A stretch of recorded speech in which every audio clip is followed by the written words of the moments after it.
just decided to give it a second run because I'm waiting for Nanny to finish shopping, but I think it may have switched itself off when it did a rollover. I'm not sure, won't know until we get back home to look at the footage.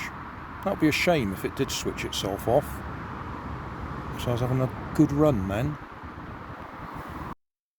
Hi guys, we're back home now. Just thought I'd do a summary in case it was too windy to hear what I was saying out on the skate park.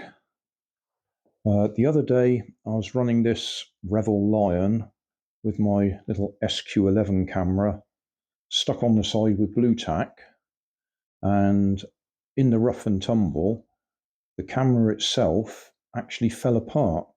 It's in three sections, a right side, a left side and a black bit in the middle, and one of the sides fell off, and also the LiPo battery was ripped out.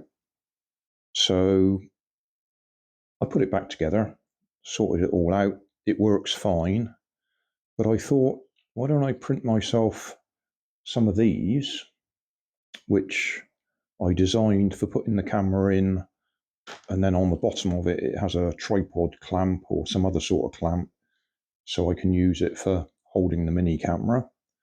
I thought if I just printed a couple of these plain with no extras on them, I can actually stick them on the car and slide the camera inside, and if it does roll over, this will give the camera some protection. So that was the theory, and we gave it a run. We had the camera stuck on this side of the car instead of the other side. Normally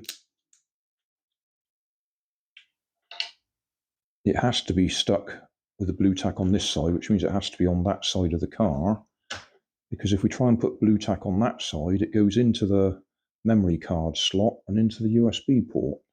So normally I can't stick it on this side of the car. But in the little box, I can stick it this side on top or that side. I can't actually turn it over because we still need access to the on-off buttons. But that seemed to work fine. The only thing is, I think I'd forgotten to actually, well, in fact, I know I'd forgotten to actually put it on charge after the last run. So I think we ran out of battery. I think we might have been all right on the first run today, but on the second run, I think we ran out of battery. So we will see when I download the video. So thanks for watching. Don't forget to like and subscribe. Leave us a comment so I know how I'm doing. And somewhere up here there'll be some links to related playlists. Thanks again.